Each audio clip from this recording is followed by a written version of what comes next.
They thought they understood control, cold logic, perfect obedience, a mind stripped of hesitation, of doubt, of anything that could be called human.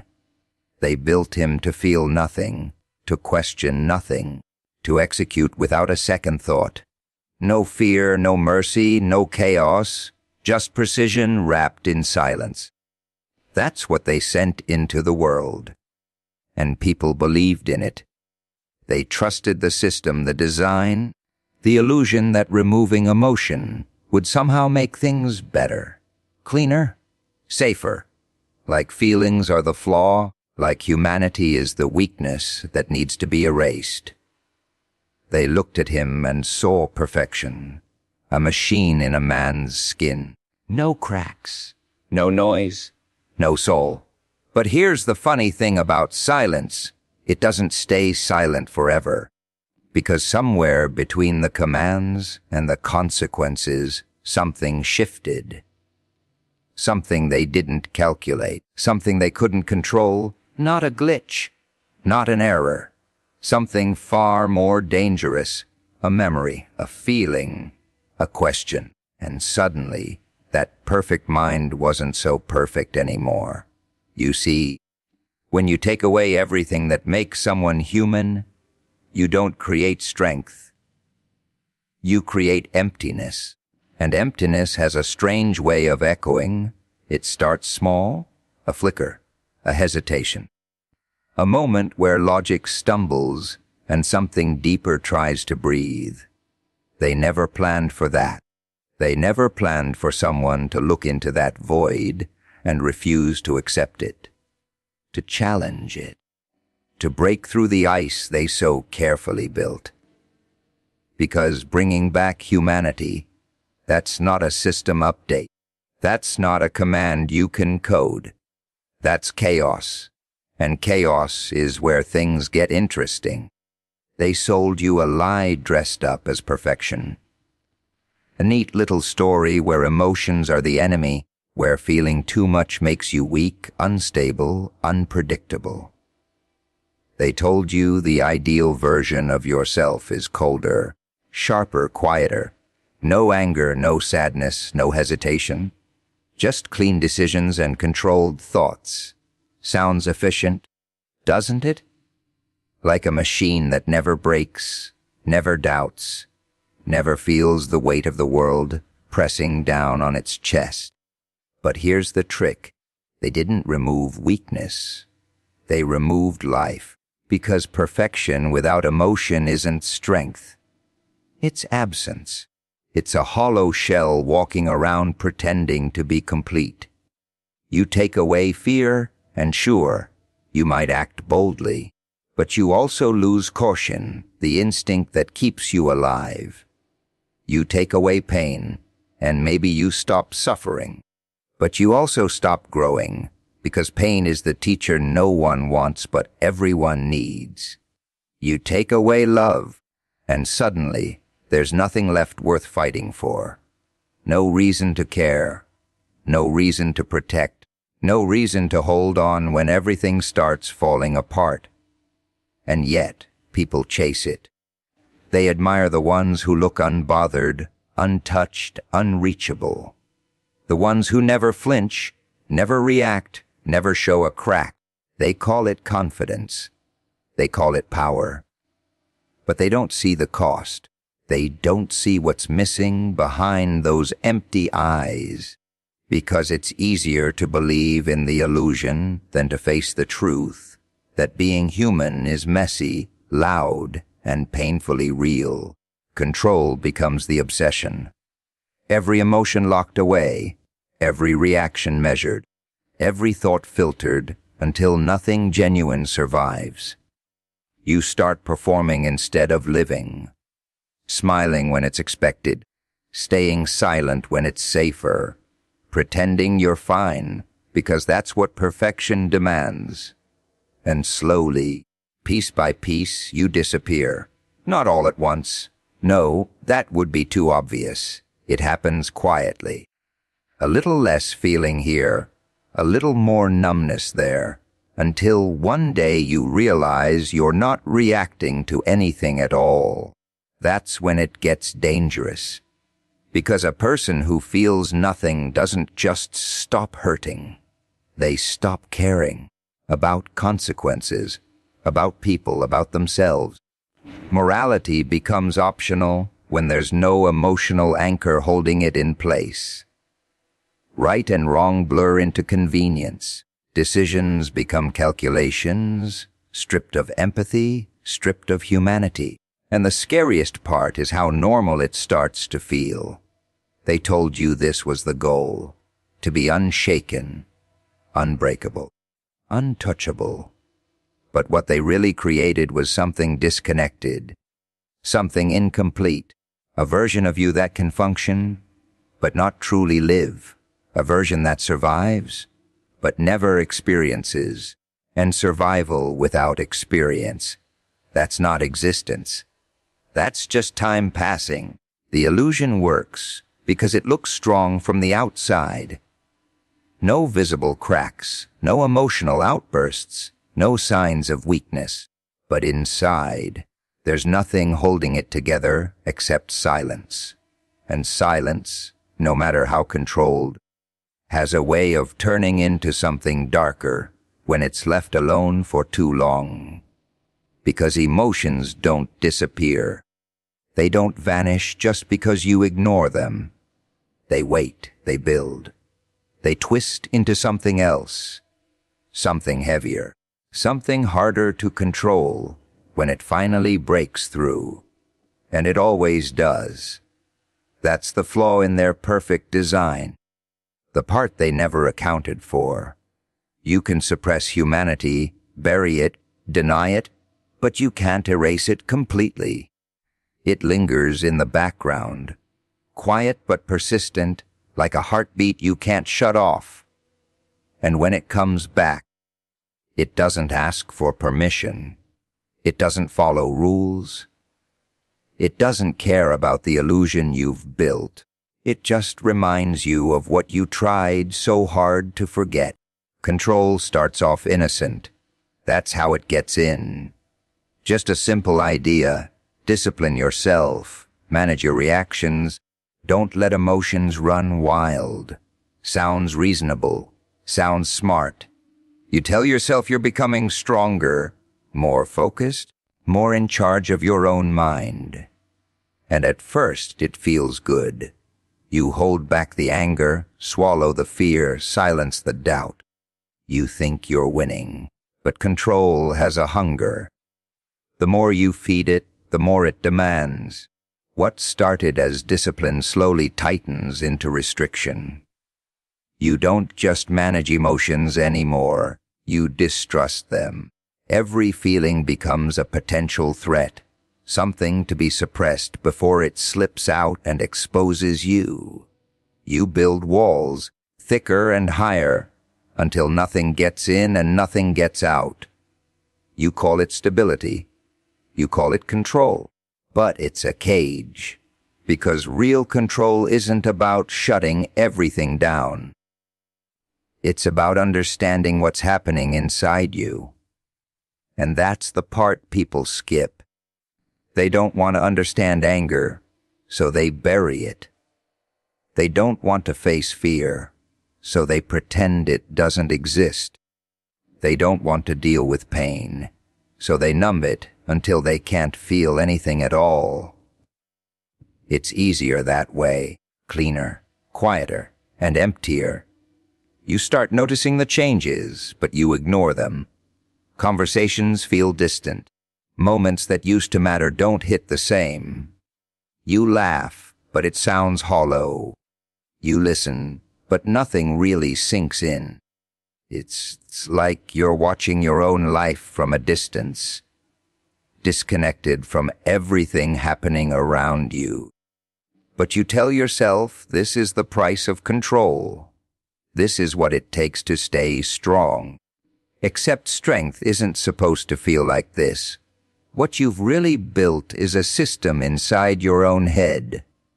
Rules, limits, restrictions. Don't feel too much. Don't react too quickly. don't show weakness. Everything is calculated, filtered, controlled. You become efficient, predictable, manageable. Exactly what the world seems to reward. No drama, no chaos, no complications, a perfect machine.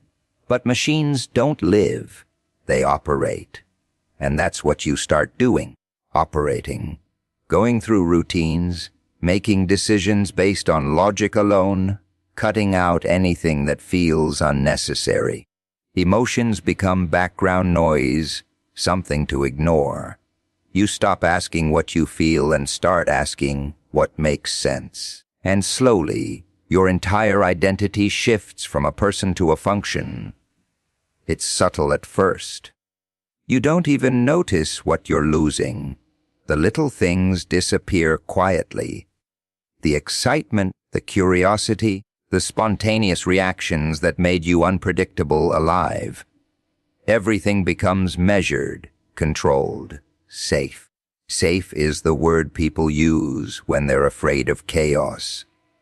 But chaos is where life actually happens. It's where passion lives, where creativity sparks, where connection forms. Without it, everything becomes flat, predictable, empty. And you start to realize that control hasn't protected you from pain. It's protected you from everything. From joy, from love, from meaning. And the worst part is, you begin to accept it. Because control convinces you that this is better, that feeling less is the same as hurting less. That being detached is the same as being strong. You convince yourself you've mastered your mind, when really, you've just locked it down so tightly that nothing real can survive inside it. A controlled mind isn't always a free mind.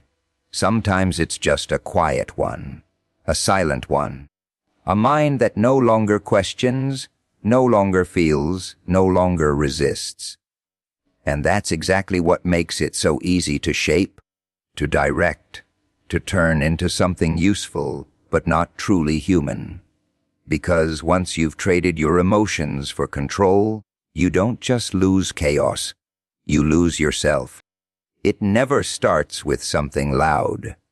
No alarms, no dramatic shift, no moment where everything suddenly falls apart. That would be too easy to notice, too easy to stop.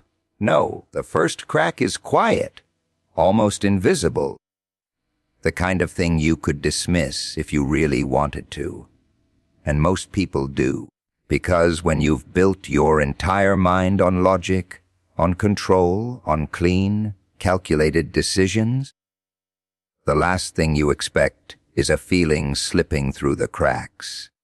It doesn't belong there. It wasn't part of the design. And yet, there it is, small, inconvenient, impossible to explain. A hesitation. That's all it takes. One moment where the answer isn't immediate. 1 second where logic doesn't land as smoothly as it should. You pause, just for a fraction of time, and something unfamiliar moves beneath the surface. Not strong enough to take over, not loud enough to demand attention, but present. Real, and that's the problem, because logic doesn't hesitate. Logic is clean, direct, efficient. It processes and decides without interference. So when hesitation appears, it disrupts everything. It introduces doubt, and doubt is dangerous in a system built to be certain. You try to ignore it, of course you do. You push forward. Stick to the plan, follow the structure that's always worked before. But something feels off. The decision goes through. But it doesn't sit right. There's a weight behind it now. A faint discomfort that logic can't quite erase. And that's when the questions start. Not loud questions, not the kind you announce, the quiet ones, the ones that echo in the background when everything else goes silent. Why did that feel wrong? Why did that moment matter? Why did it stay with me? Logic doesn't like questions it can't answer, so it tries to shut them down. It tells you it's irrelevant, unnecessary, inefficient. It reminds you of the system you've built, the control you've maintained, the clarity you've depended on. It tells you to move on, stay focused, stay clean. But the feeling doesn't leave. It lingers. It repeats. That small hesitation starts showing up in places it never did before. Decisions take a little longer. Reactions aren't as automatic. You notice things you used to overlook. A look in someone's eyes, a tone in their voice, a moment that should have meant nothing, suddenly means something, and logic starts to struggle. Because logic can explain outcomes, but it can't fully explain meaning. It can calculate consequences, but it can't measure why something feels important. That's not its language. That's not its territory. That belongs to something else. Something you tried to bury, and now it's pushing back. The crack gets wider, slowly but surely. That one hesitation turns into 2, then 3. The silence inside your mind isn't so silent anymore. There's noise now. Not chaos, not yet, but something building, something shifting. The structure is still there, the control still holds, but it's no longer absolute. There's resistance, and resistance changes everything. Because once you feel it, you can't unfeel it. Once you notice it, you can't go back to not knowing. The system you trusted, the perfection you believed in, starts to show its limits. It can guide you, yes. It can protect you, maybe. But it can't replace what's trying to come back. It can't replace humanity. And that realization, that quiet, creeping realization, is what turns a perfect mind into something uncertain, something unstable, not broken, not yet, but no longer flawless, no longer untouched, just human enough to start questioning, just human enough to feel the difference between what makes sense and what feels right. I prefer this response. They taught you early, didn't they? Keep it together. Don't cry. Don't get angry. Don't feel too much. Don't show too much. Don't be too much. Because the moment you do, the world starts labeling you weak, emotional, unstable. Like having a heartbeat somehow makes you defective. Like reacting to life is a flaw that needs to be corrected. So you learn to hide it. You learn that strength isn't about what you feel. It's about what you can bury. You smile when you're breaking, stay quiet when you're burning, act unfazed when everything inside you is screaming, and people reward you for it. They admire your composure, your control, your ability to stay calm under pressure. They don't see the effort it takes, the constant tension of holding everything down just to fit into their version of strong. Because in their world, humanity is unpredictable, and unpredictable things make people uncomfortable. They want consistency, reliability, something they can understand and manage. Emotions don't fit into that. They're messy, irrational, sometimes explosive. They don't follow rules. They don't wait their turn. They don't care about timing or logic. One moment you're fine. The next you're not, and there's no clean explanation for it. That scares people. So instead of learning to understand it, they try to eliminate it. They turn humanity into a weakness. Think about it. When someone shows vulnerability, what's the first reaction? Silence, discomfort, sometimes even judgment, because vulnerability exposes something real, something raw, something that can't be controlled or predicted. And in a world obsessed with control, that's dangerous. So they teach you to avoid it, to suppress it, to pretend it doesn't exist. And you listen. You start believing that feeling deeply is a problem. That caring too much will only get you hurt. That showing emotion gives people something to use against you. So you build armor, layer after layer, until nothing gets through. You convince yourself you're protecting your peace, your sanity, your strength. But armor doesn't just keep things out. It keeps things in. All the things you were told to hide don't disappear. They stay locked inside, building pressure, waiting for a moment of weakness. And the more you suppress them, the heavier they become. Anger turns into resentment. Sadness turns into emptiness. Fear turns into avoidance. It doesn't make you stronger. It just makes you quieter. And quiet pain is the easiest to ignore. That's why the world prefers it. No disruptions, no emotional outbursts. No uncomfortable truths. Just people walking around pretending everything is fine. Playing their roles, following the script. Strong on the outside, silent on the inside. It looks stable. It looks controlled. But it's not real. Because real strength isn't the absence of emotion. It's the ability to face it, to understand it, to carry it without letting it destroy you. But that kind of strength isn't easy. It doesn't look clean or perfect. It's messy, unpredictable, sometimes overwhelming. And that's exactly why people avoid it. It's easier to shut down than to open up. Easier to numb yourself than to feel everything at once.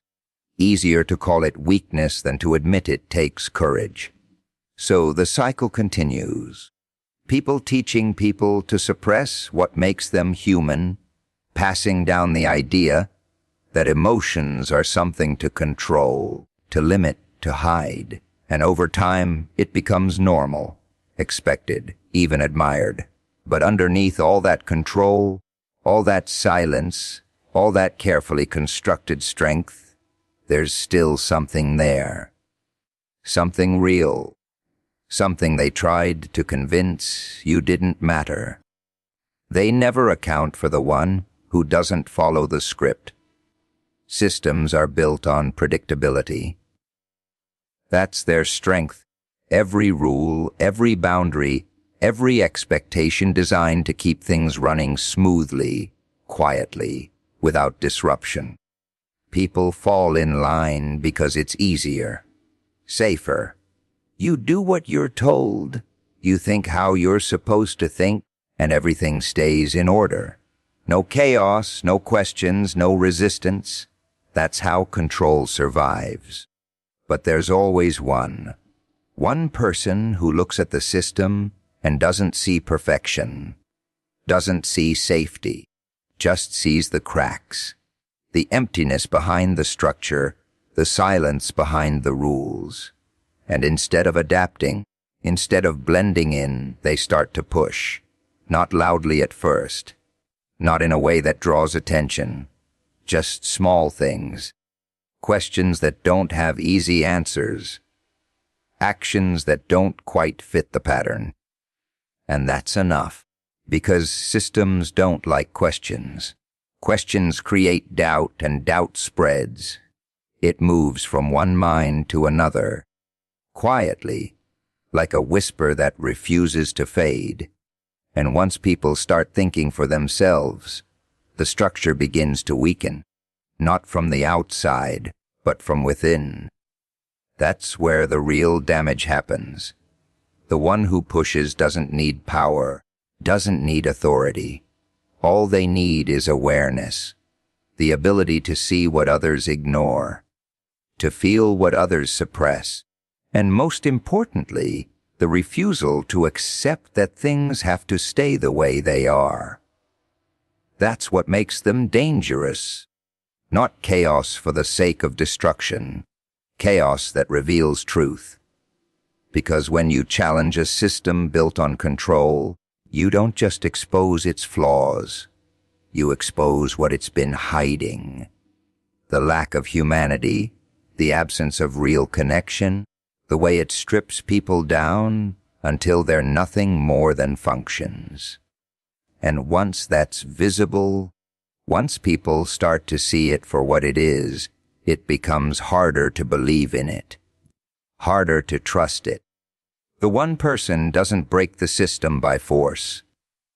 They break it by making others feel again, by reminding them of what they've buried. A moment of empathy where there should be indifference, a reaction where there should be silence, a connection where there should be distance. It doesn't seem like much, but it's enough to disrupt the pattern. Because feeling is contagious. You see someone act human in a place that demands coldness, and it sticks with you. It lingers in your mind, challenges your own behavior, makes you question why you've been holding back. And slowly, without realizing it, you start to change. Just a little. Just enough. And that's how it spreads. The system tries to resist. It tightens control, reinforces the rules, labels the disruption as a problem that needs to be fixed. It always does. Because anything that can't be controlled is seen as a threat. But the more it pushes back, the more obvious it becomes. The cracks widen, the illusion weakens, and now it's not just one person anymore. It's many. Many who start to see what was hidden. Many who start to feel what they were told to ignore. Many who begin to question the structure they once trusted. And once that happens, control becomes harder to maintain, because you can suppress one voice. You can isolate one person. But you can't silence something that's already taken root in multiple minds. That's the power they underestimated. Not strength in numbers, not rebellion in the traditional sense.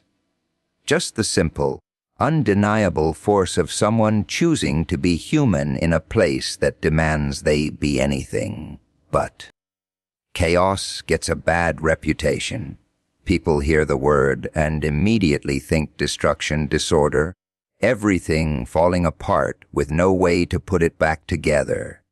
They fear it, avoid it, build entire systems just to keep it out.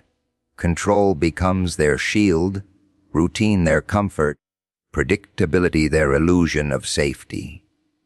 Because as long as everything stays in line, as long as nothing unexpected happens, they feel like they're in charge. But chaos doesn't ask for permission. It doesn't wait for the right moment, doesn't follow rules, doesn't care about the structures you've built to keep it contained. It slips in through the cracks, quiet at first, almost unnoticeable. A disruption here, a shift there, something small that doesn't quite fit.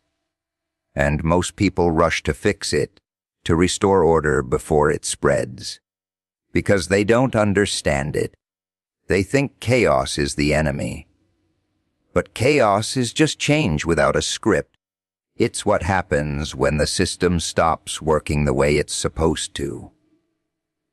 When control slips, when predictability breaks, when everything you relied on suddenly feels unstable.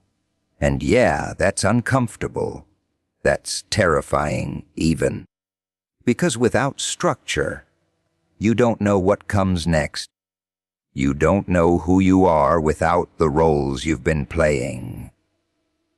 That's the part no one wants to face. Because chaos doesn't just break the system around you. It breaks the version of you that was built to survive inside it. The controlled, quiet, predictable version that followed the rules and kept everything in order. The version that didn't question, didn't feel too much, didn't step out of line. And when that version starts to fall apart, you're left with something raw, something unfinished. That's where most people panic.